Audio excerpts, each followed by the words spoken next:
Hello, Justin, and hello, Alexa developers. My name is Jeff. No, sorry. I'm Joe. Sorry.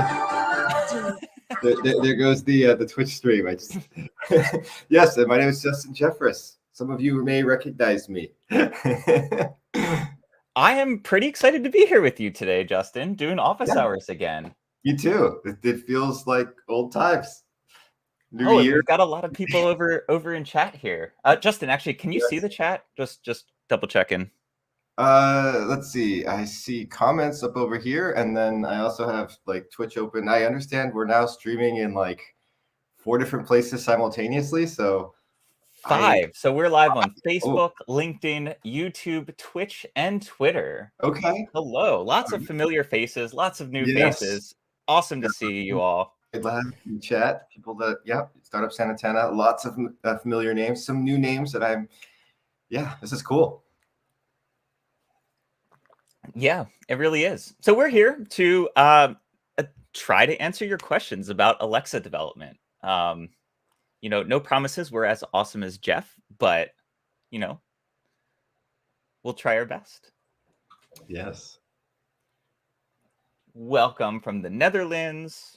Welcome from Missouri. We have a lot of folks here. Hello from Italy. From Bengaluru. Yeah. Italy. Amazing. Through the power of the internet, we're able to reach everyone throughout the world, which is awesome. England, awesome. Nice to see you, A. Witters. So, Justin, what have you been up to? Yeah, is there a way to? I'm not familiar with this with StreamYard. How do I post links and stuff in the comments? Okay, so you can post as Amazon Alexa from comment, and I believe it goes to all channels. Yes, it goes to each channel. There's here. I don't see an option to send stuff. So what I'll do is I'll just send this to you, and then maybe you can share that. Understand the video skill API. So you've been working with that a lot, then, eh? Yes. So the video skills API. So Alexa skills, the video skills kit VSK. So just in a nutshell, what I do is I work with TV manufacturers to help them integrate Alexa into their TVs. So if you have a TV that has an Alexa integration, either myself or one of my colleagues on our team worked with that particular partner to do that implementation. So it's very interesting. Very cool. Doing custom skills to video skills kit, and that's one of the cool things about working at Amazon. There's lots of different opportunities to go try do different things. Yeah, I use one of those TVs, so thank you for the work you and the folks you're working with are doing. It's awesome. Thanks. Yes. Yeah, I have tons of TVs in my house now just because I have to have test devices. So it's cool, but it's also kind of like, wow, I've got too many TVs.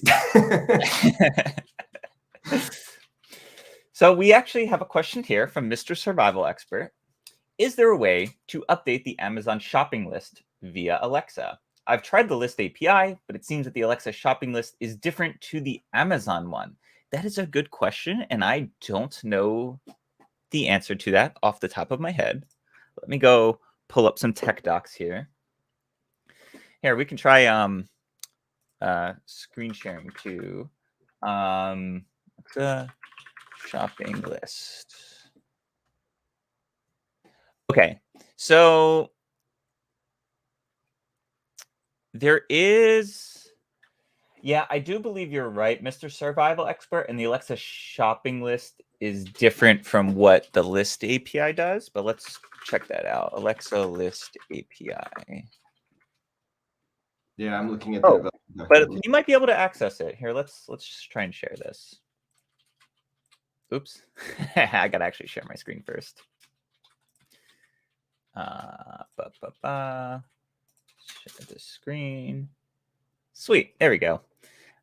All right. So Alexa shopping and to-do lists. So there's 2 default lists that customers have access to. Customers can manage custom lists in a skill that supports it and modify lists. Okay, so it's the customer experience. I have used the lists a fair number of times, both the Amazon one and the custom one.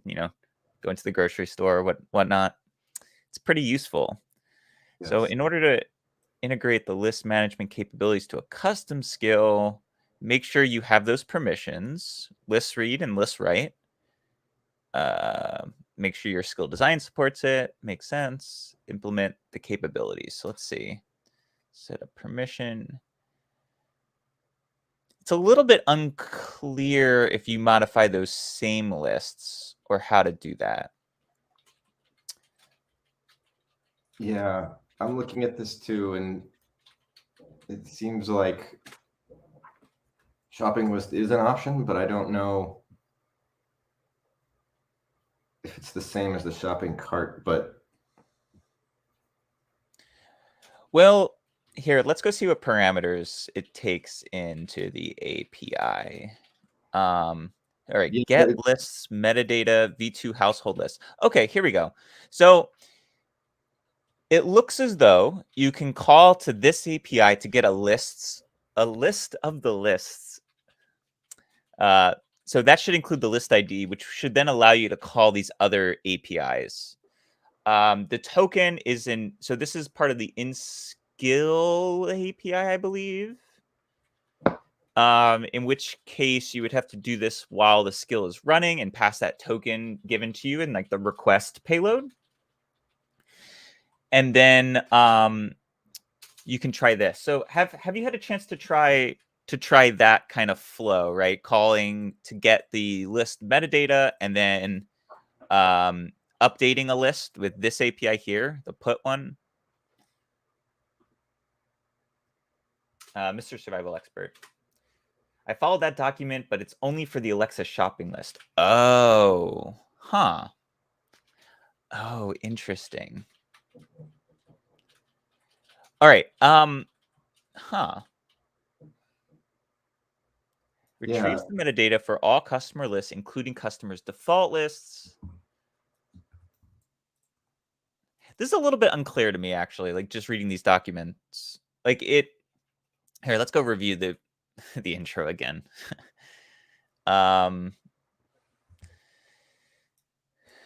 Third-party developers can make their skills have the ability to read and modify these 2 Alexa lists. So they should show up. Yeah, and there's a type called a shopping item, shopping underscore item, and that's like the entity that gets added to the list. I guess it's just a matter of understanding like what that list is, right? Like,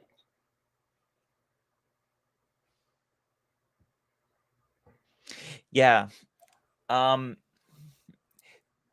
Yeah, that's interesting. Because can you create a yeah, you can you can create a custom list.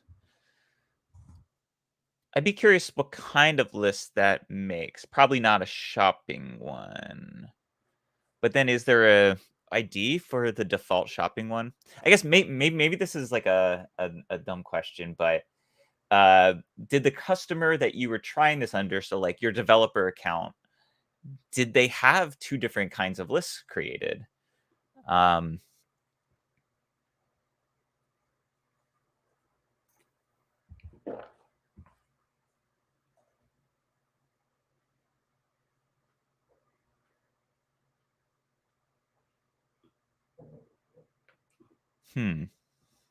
yeah, this is definitely something that. Yeah, sorry for the confusion there, Mr. Survival Expert. Are the Alexa shopping lists outside of Alexa available? Can a third party sync with that list? Okay, so that's a good question too. And there is this section here in the docs. Here, let me go link these docs. Yeah. There was a section about out of skill interactions. So let's go take a read there. In skill, out of session interaction. Here we go. So what can we do out of session? Your app can request an out of session token using client. Obtain the API token with client ID and client secrets as input. Refer to permissions page. So you get that from permissions.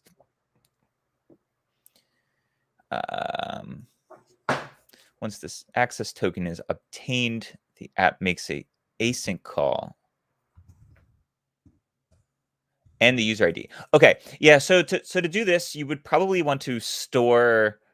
So you'd want to get client ID and client secrets, and then make sure that the customer has permission. So there's likely, like, when they enable your skill, they'll have to set permission. Assuming they have set permission, you should record that consent. Also delete that consent when they get rid of the permission. And then out of the skill session, you can use that user ID, client ID, and client secret, which you should get from dev console, in order to make calls. It seems to suggest that all of the APIs are accessible out of session too. Yeah, and I think as long as you have that that access token, you should be able to handle it outside of the context of the skill as long as you have the appropriate permissions.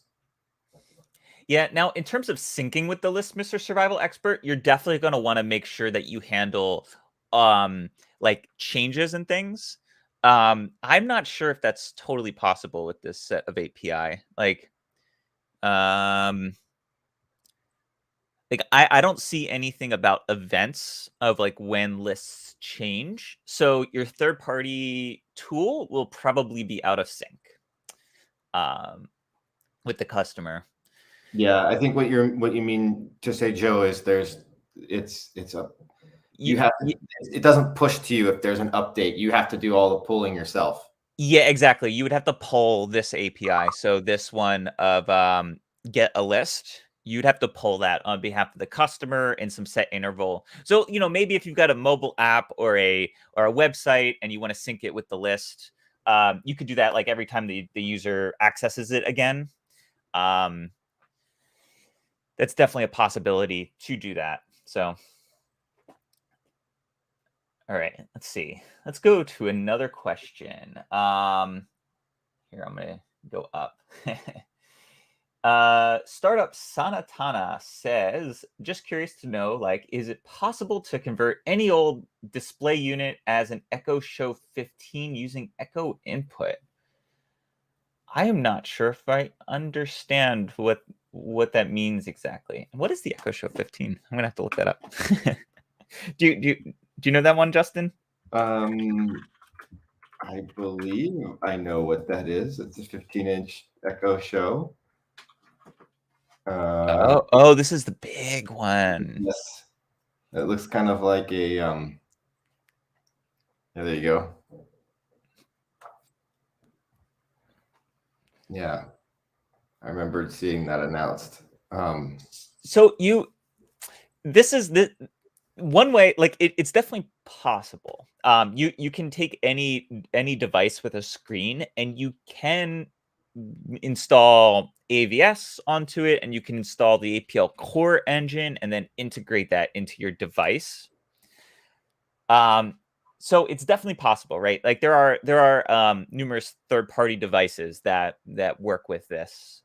In which case you'd be able to use APL on it and use it in the same way that you interact with Alexa on the third-party device versus first-party devices. All the same, right? All the same technology. So it definitely is possible. I've never gone down that path, but yeah, I've never gone through, so I can't give any firsthand knowledge. But yes, it's technically possible. There's a bunch of different like hardware that would also be necessary to be able to get that to work as well. And then whether you support far field versus push to talk, you'd also have to consider that as well. But there's all sorts of different like SDKs built in that you can use to piece those things together.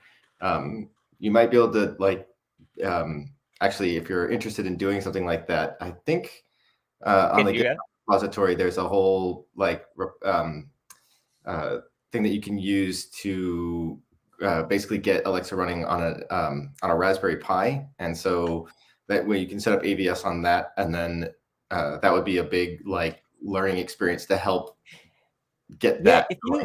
If you could grab a link to that, Justin, I'll post it into the chat. We got an interesting question here from Brent O. Phillips. Stanford is developing an open virtual assistant. How can Alexa be used as an interface for a third-party backend? So we are actually working on something called the Voice Interoperability Initiative. I don't know too many details, but I would start here to learn more about that, Brent. If it wants to post. Give me a second. All right, there we go. It posted. So yeah, so here's the page that I was oops, wrong view. There we go. Here's the page. Just the idea is a secure way to give customers choice between which kind of assistant they want to use on a device. So definitely check that out, Brent. I hope it helps you. Yeah, and things have changed since I've transferred teams, and so I see that we have github.com/Alexa, and then there's Alexa samples.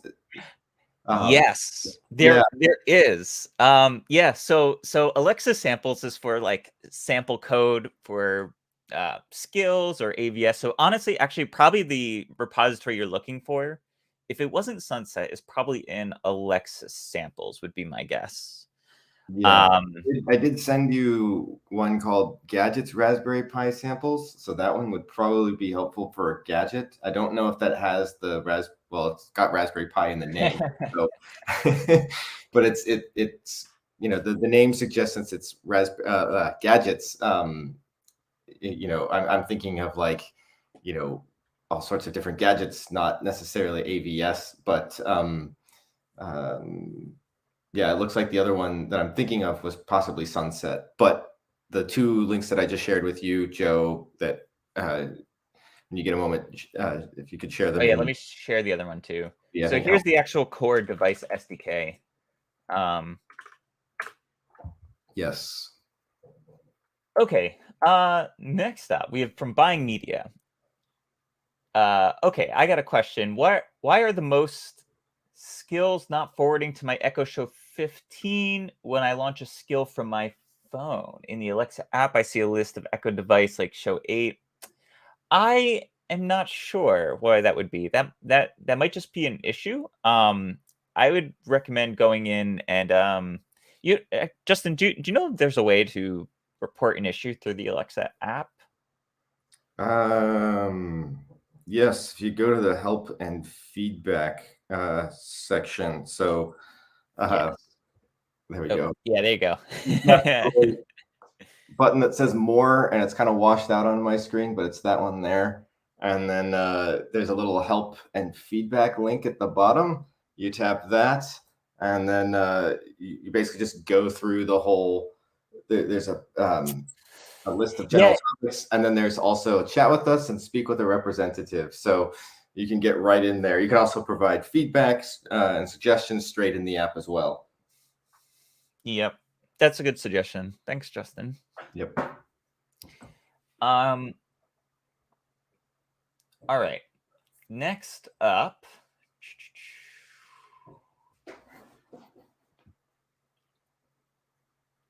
All right, from a tool. Can you please let me know, is there any way we can take long sentences or multiple sentences? Do you mean like in your response there, a tool? Because you certainly can. There is a limit though of 240 seconds, I believe, in terms of like what you can say back as a response.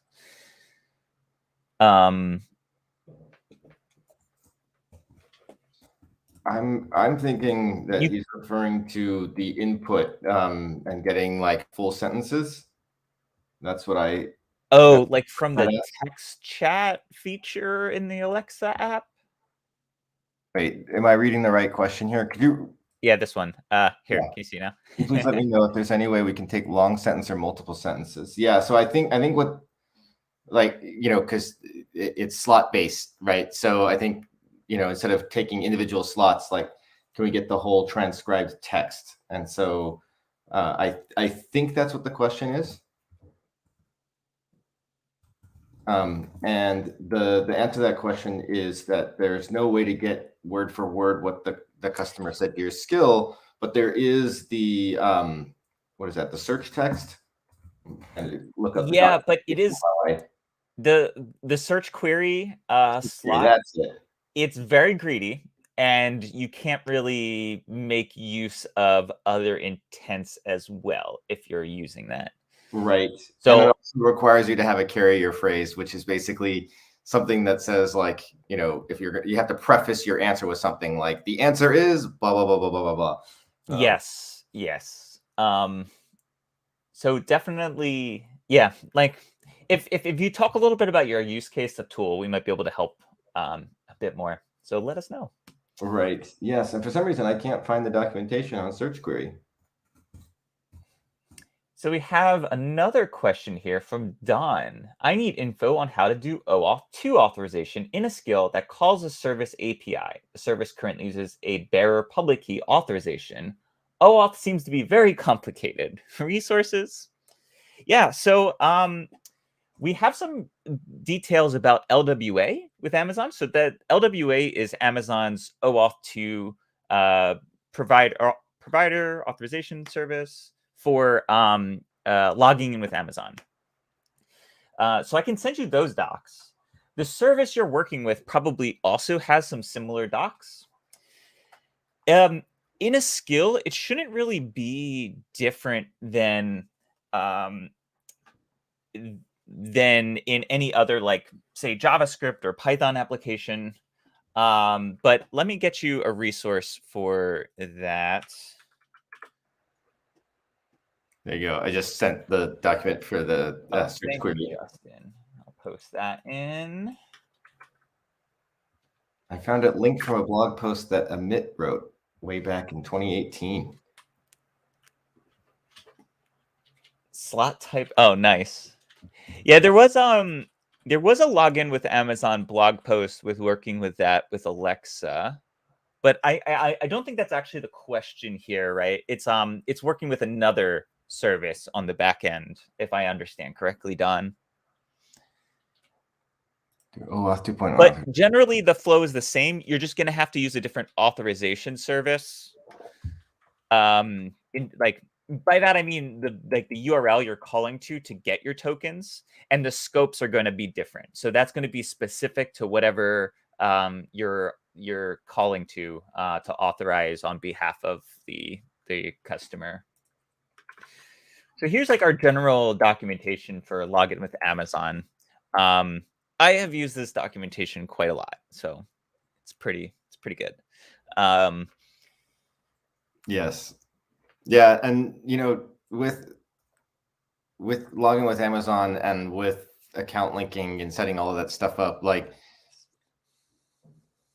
one of the nice things about it is that it does a lot of the heavy lifting for you, as long as you provide the necessary authorization links into that flow. So it's a little complicated if this is your first time ever implementing OAuth anything, but if you understand the flow, then it's a matter of let's pull up, plug the right URLs into the right fields in the UI, and then that you provide the right scope, because the scope is what gives you the permission to do actions on behalf of the customer, right? So you need to make sure that you do that right, because even if you get the access grant, you get this token, but you haven't asked for the right permissions, you'll go to try to do something and it won't work because the scope wasn't configured properly. But that's the one hang-up that I can think of that people often run into.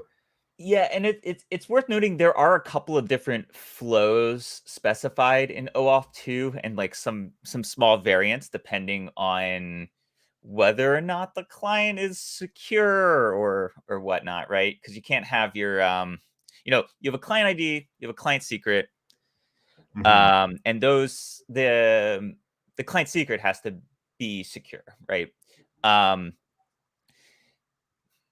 So let me actually send this. I think that this is a pretty good document.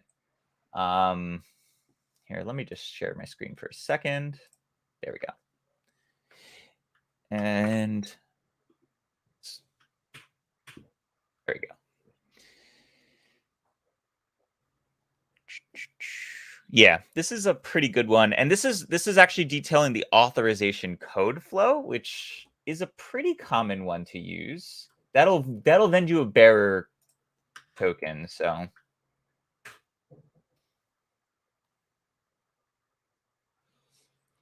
hello, Karthik. Hey, Karthik. Long time no see. Yes. I hope you're doing well. Yes, same. Okay. Next question we have from Agency 2 on Twitch. GM, good morning, folks. I think that's what GM means. Yes. Before the holidays, you interacted with Ryan Lowe and Scott regarding seller name and developer name not being the same. I was asked to resubmit the skills with following line from support team. Please go ahead and submit your skills for review in order to have a policy certified feedback from our dedicated team. I am not sure what that means, but well, I think I know what this means. Like okay. policy certified feedback means because when you submit your skill for certification, it like there's a bunch of different policies and things that the skill needs to adhere to. And so I think what they mean is like policy certified is like, you're going to get feedback based upon whether your skill meets the certification and then if it meets it, it's going to get certified and you'll be able to publish it. If not, then you'll get your feedback that basically states these are the things that need to be addressed. I think that's what they mean by policy certified feedback. Okay. Thank you. That makes sense. Yeah. Okay. We got a question from Gavin about a specific ticket. They're in a certification loop. The reviewers are adamant the skill is in German, but it is not. We're in a submission rejection loop. Can anyone help me with this? Thanks. Yeah, there should be. What do you know what the best way to escalate based upon a ticket is, Justin? With that, he provided a ticket ID there, so it would just be a matter of finding who is associated with that ticket and just interacting with them and just raising the fact that, hey, there's no German model for this. Why is it showing up that there is, and that's causing it to be rejected? Hey, Gavin, if you're a part of the Slack community, can you ping Jeff on that one? He did tell me to give out his information, Justin, so I'm not just doing this. Right. But yeah, with that ticket ID, there's going to be somebody associated with that who's looking into that. So basically with that ID, go look up who that person is and just engage with them.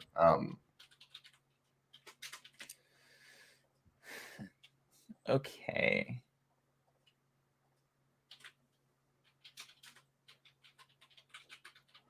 Going down. Oh, thank you, Tapster, for posting that link. Hey, W. Giorgio. So here we got a question. Maybe I'm looking at using Game On again, but I'd like to use weekly leaderboards. Do I have to update the match ID every week, or do you know how to set that up?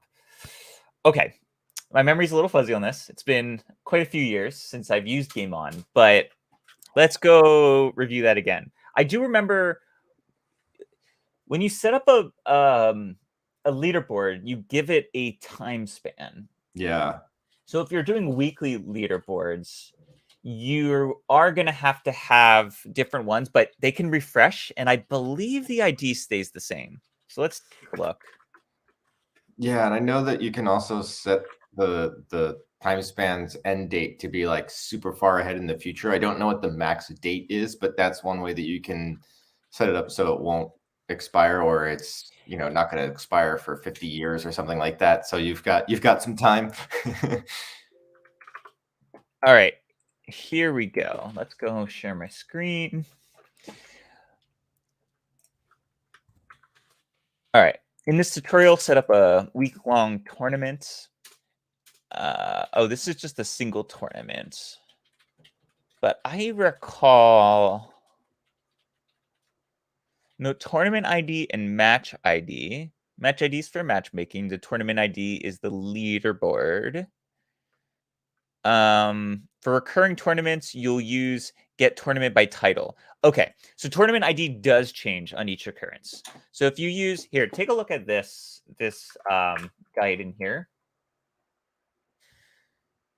Oh, thank you, Karthik, for that search query blog post. Oh, thanks. That's the one Karthik's a pro. Mitt wrote. Yeah, so W Giorgio, you're gonna want to use this one. Get tournament by title. So your title is gonna be the same.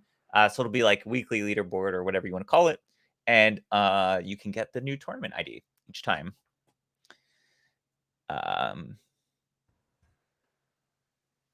Yeah, I hope that helps.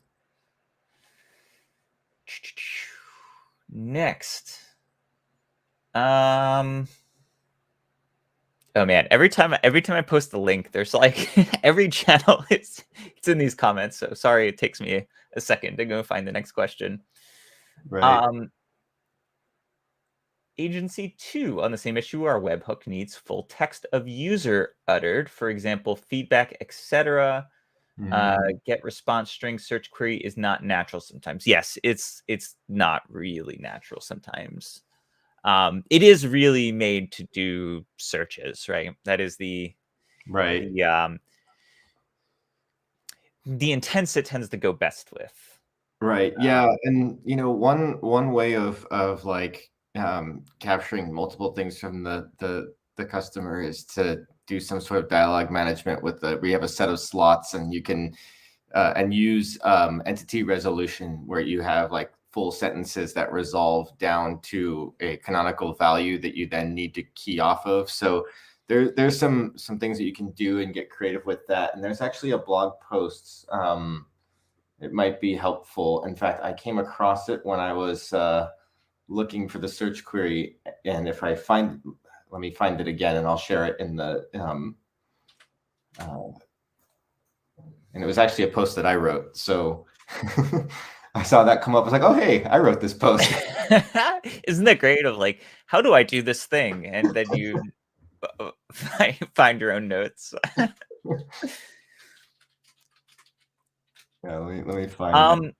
Yeah, let's see. If you need the slots and the entire utterance, like that, like slots, you're always going to be able to get the value that was said. So both the resolved value and the ID. So Justin here's talking about like the ID that you can use to key off of. Yeah, and so Joe, I just shared with you a blog post that was published way back in 2018, and there predating the search query, there was another slot type called Amazon.literal, which doesn't exist anymore.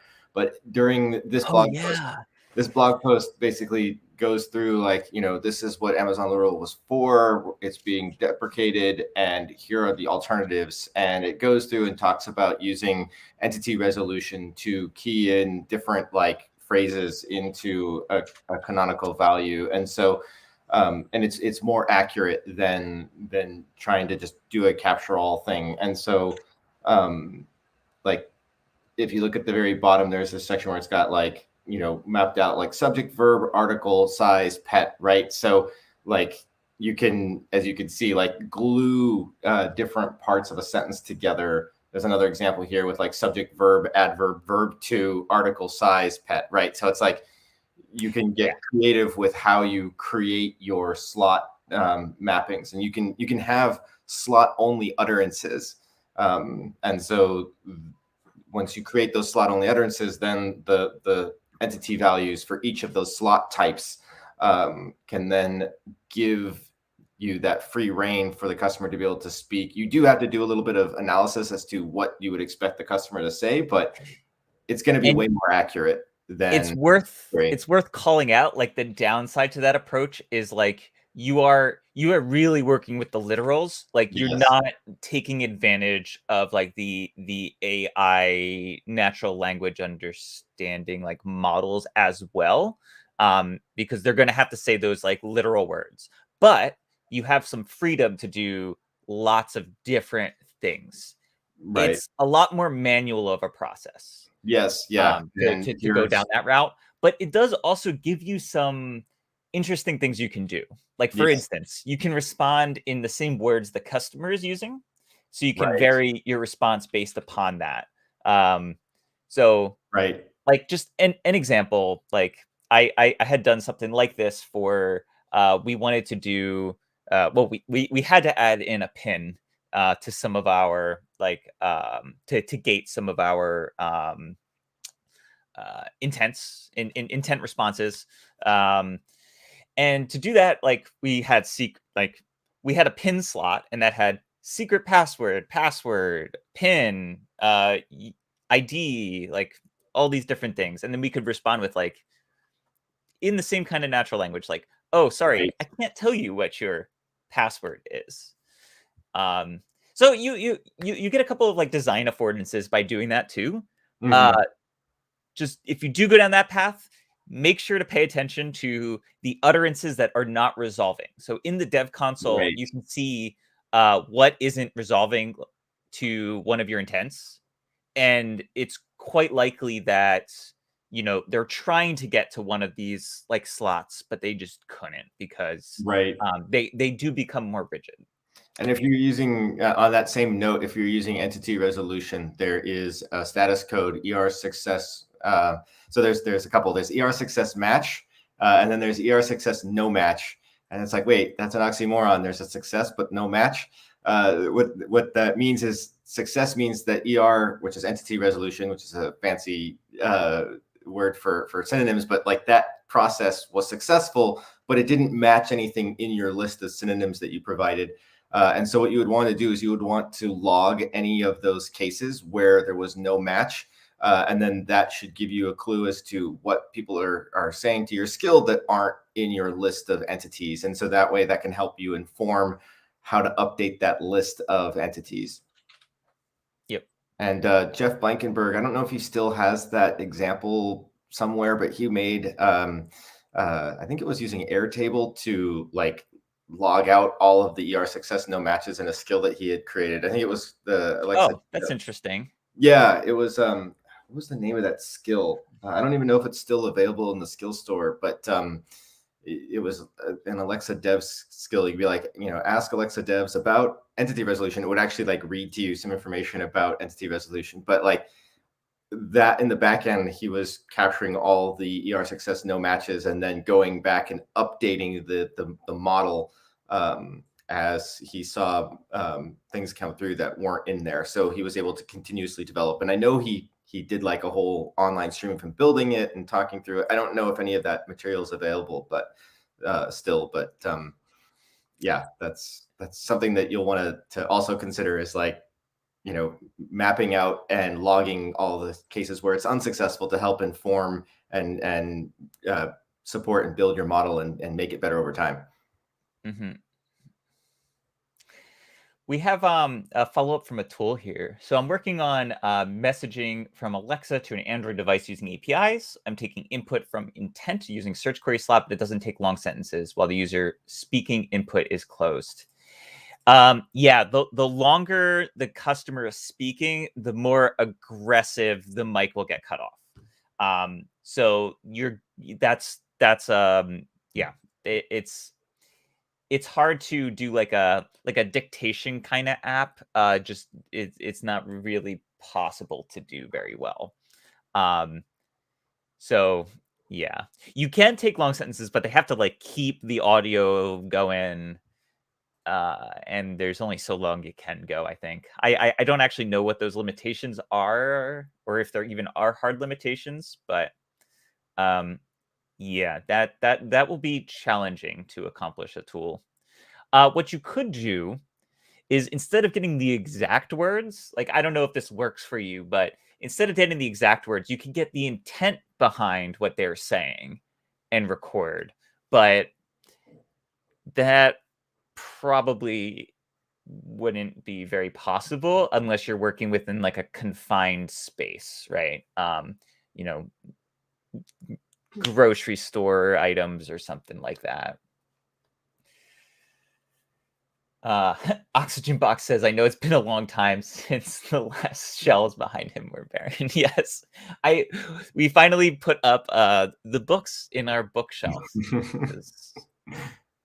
My girlfriend and I are disorganized.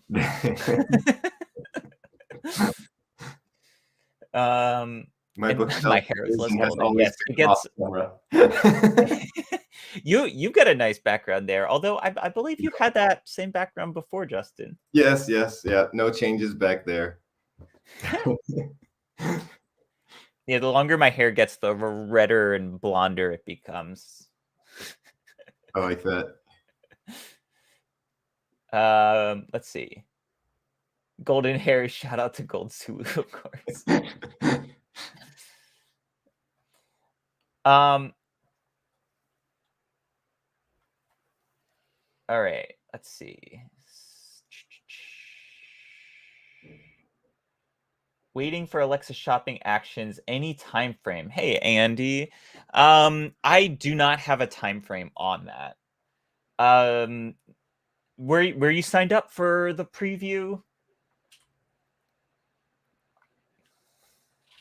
I believe that they've shut down the signups for it.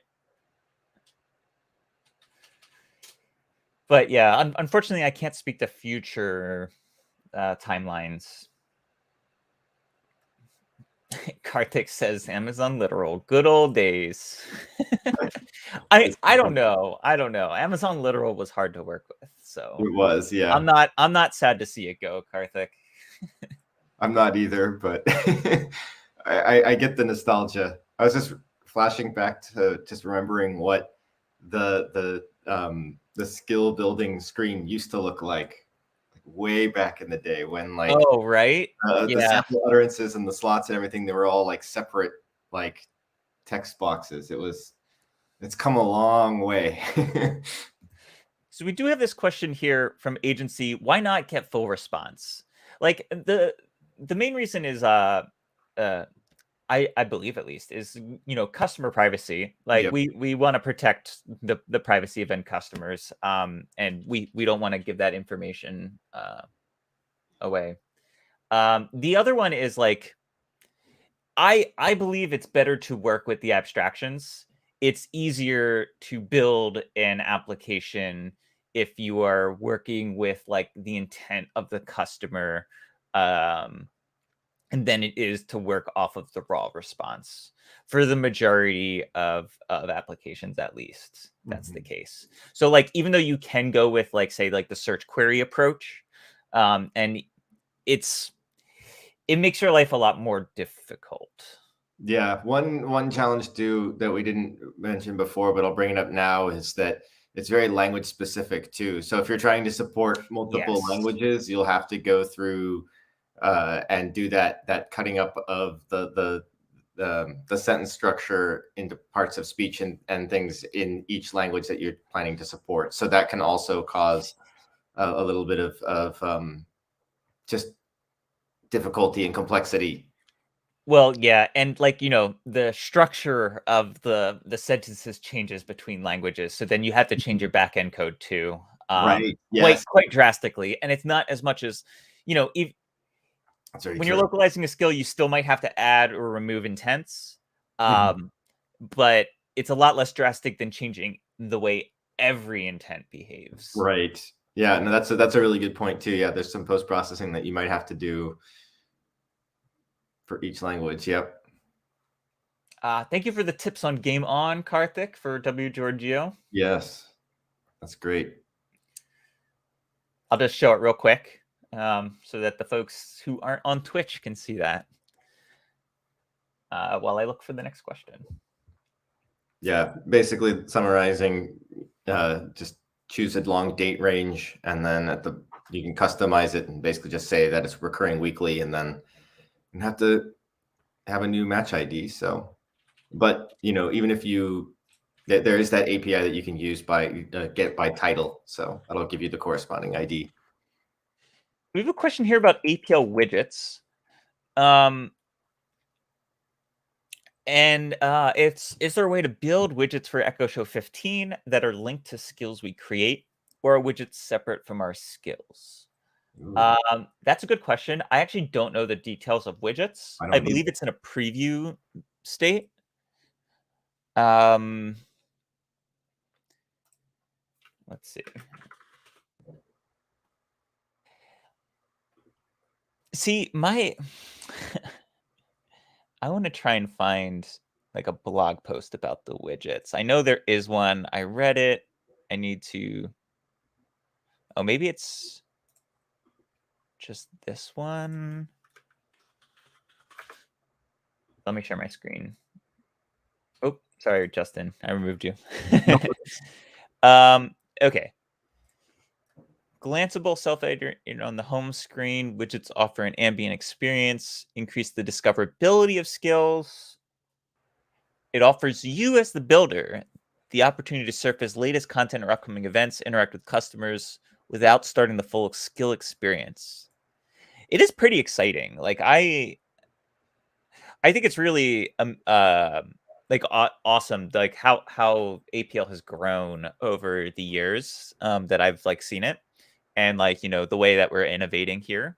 So I'm super happy to see this, but it looks like we're a little bit short on details, Benjamin. So I believe the widgets are linked to skills, but that might change. So let's wait until the like the set of documentation is out.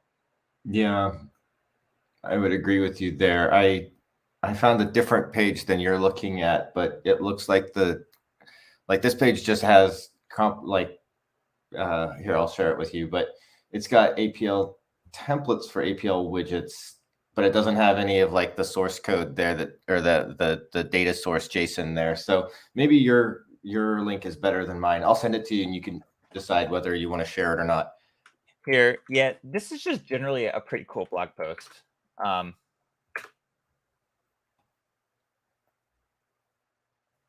Yeah, you know what? I found the page that I found is in the Alexa design guide. And it has a specific call out for designing APL widgets. So I don't know if this information is replicated in that blog post. Karthik says it looks like APL widgets will be connected to skills because that helps you drive more traffic. Yeah, I think that makes sense. That's what this paragraph seems to suggest. But yeah. If you let me post this other one too.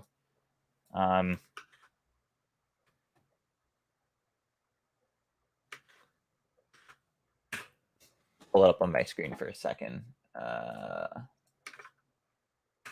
Yeah, I would say that, yeah, just based upon that opening paragraph there, it does sound like it's part of the skill experience, but it's also like in preview, so subject to change.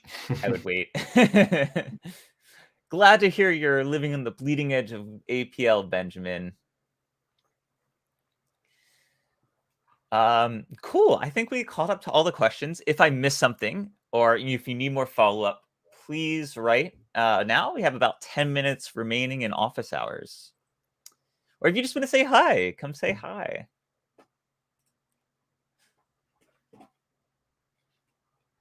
Yeah, I am pretty excited about widgets. Very cool.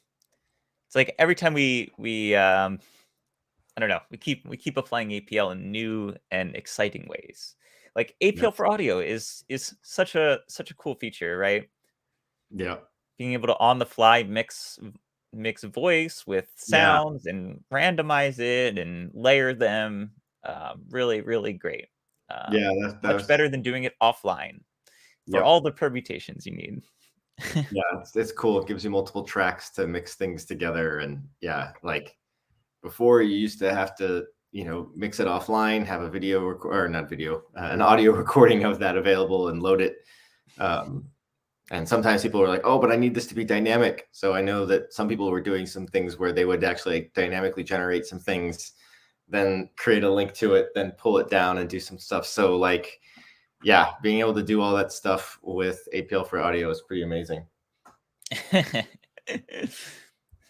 We have a question from Gold Zulu. When cactus revival?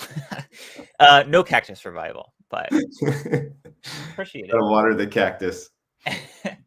We got another one You from know- Startup Sonic. Oh, sorry. Go ahead, Justin. I grabbed this coffee cup this morning. I should have grabbed my cactus cup this morning. Darn it. We need a cactus widget. I like it. Yes. And it shows the current state of the cactus. That won't happen. It's APL. Widgets are APL. So worth noting, no web API in the widgets, only APL. Well, that was one of the things that we were considering doing in the future was creating an APL version of my cactus. Yes. Honestly, it was the original plan. I just came in and ruined everything for you and Allison. So thank you for letting me do that. Okay, so we got a question from Startup Sanatana. Any suggestions on reliable smart screen wall switch, which can be controlled through voice like Alexa? Please let us know. Thanks. Yeah, so oh, good. Alexa, stop. I am surprised that's the first time my device triggered. So do check out the AVS Smart Screen SDK. Let me repost that link from earlier. Sorry, AVS Device SDK. There's also another one here. Let me try and find it. So what you're talking about here, Startup, it sounds to me like using AVS SDK to in addition to the smart screens. Let's see, Alexa smart. There is like a packaged up version. I believe it uses the WebView host of APL.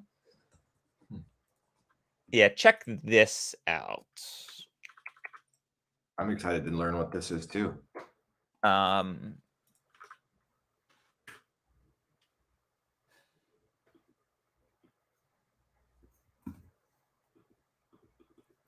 Okay, there's a few different suggestions on how to get started there. So this is a great repo to start with, I would say, Startup. So do check that out. Oh, here's a question from Karthik. What developer feature in 2021 do you love the most?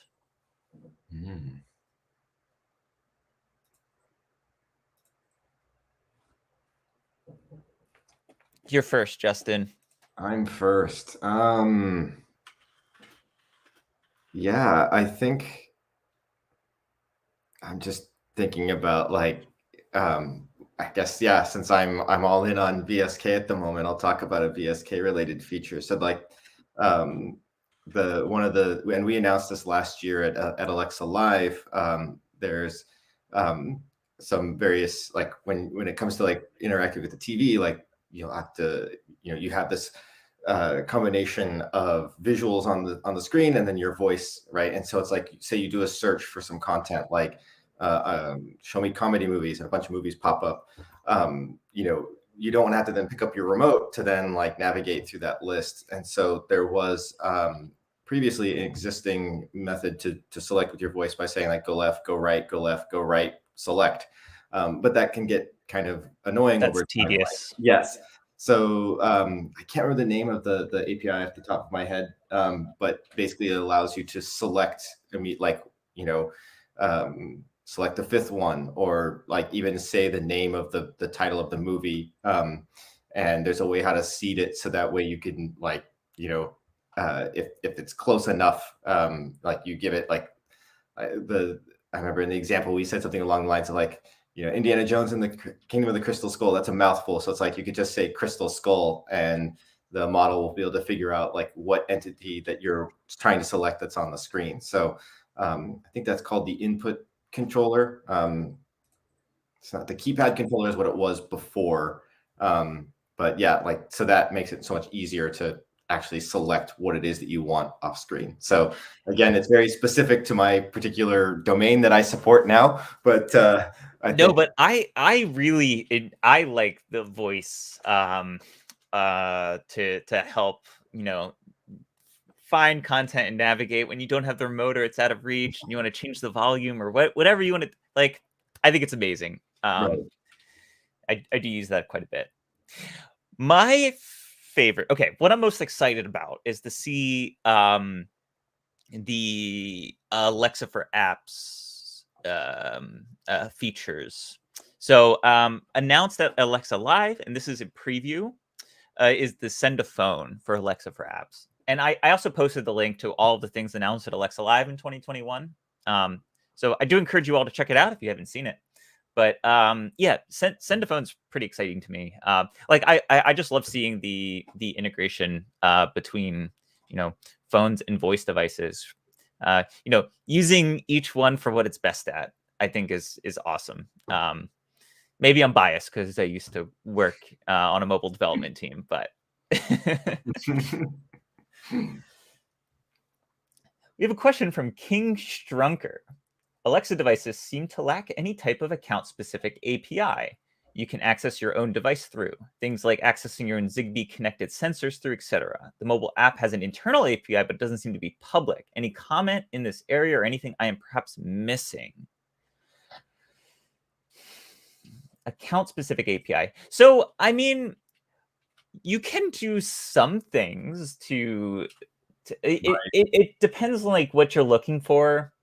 I think there's been some improvements to Zigbee on devices, but I'm not so familiar there, so I'm not going to speak to it. Yeah, there's ways to request like and you have to get permission to do this stuff, but you can get like the zip code. I forget what the name of that API is. It's not the contact API, but there's an API that you can use where you can get like various information, but it's limited in scope. There is a way, like there's the whole set of on-the-go features which leverage the phone. Yes. So there you can definitely do that, but that's I want to say that's more like on the device side, King Strunker. It is the device side. And I don't think there's a way how to like piggyback off of that and gain access to the different, like, the example here was Zigbee, but like if there's any other third party like smart home devices that are connected, I don't think there's any way to, query what those devices states are or to send commands to them. Yeah, I'm definitely not so familiar in this area. Yeah, sorry, King Strunker. You could try asking in the Slack community. There might be some more folks who are familiar with like the device side.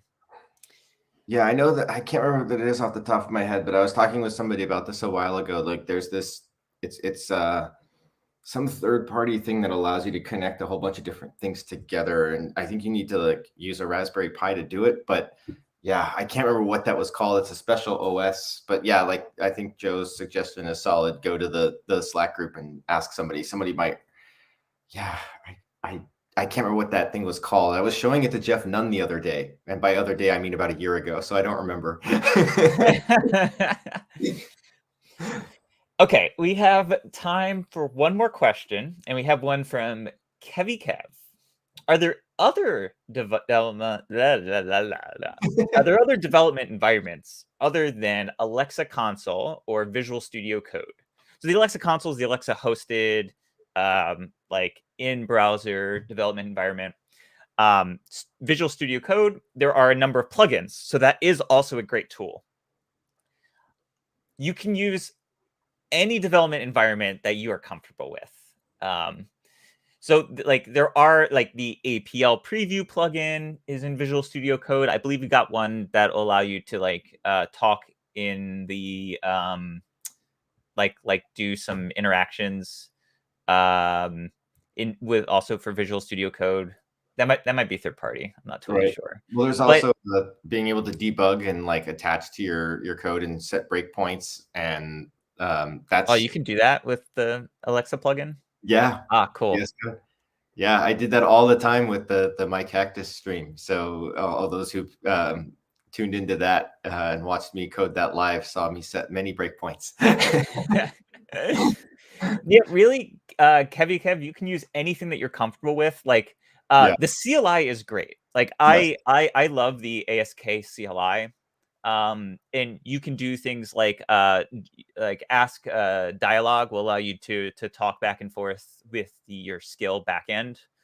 It's great for testing, and it allows you to use any tool that you feel comfortable Right. with.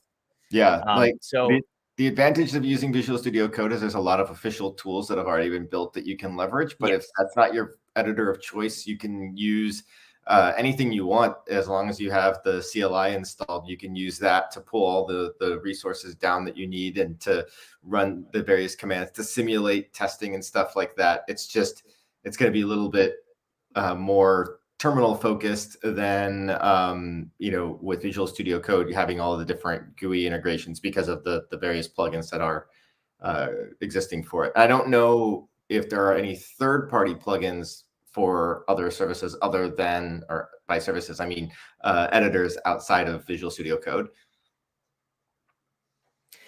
yes. So really, whatever you feel comfortable with. Visual Studio Code, though, is a great choice. I would say, and you can also work with Alexa hosted skills through that or through anything via the CLI to set your project up. So really, the sky's the limit. Whatever you're comfortable with. Okay, and I said, we're just gonna have one more. Andy, just quickly to answer your question, I don't think that there's a how-to. Like, I would check out the Alexa Live session on that. I don't know where that link is, but it'll be from this latest year, and it is also in developer preview. So, then I believe that preview is closed at the moment. So just stay tuned for when it is out for reals. I was just gonna say I started laughing there because I read Karthik's comment that says as long as you're not using Vim, everything is okay. I'm not gonna touch that comment. So with that, lovely to talk to you all again, and see you around the community. Yeah, it was great seeing you all again. And for those of you who are seeing me for the first time, it was great to meet you. Continue building and innovating on Alexa. See you all. All right.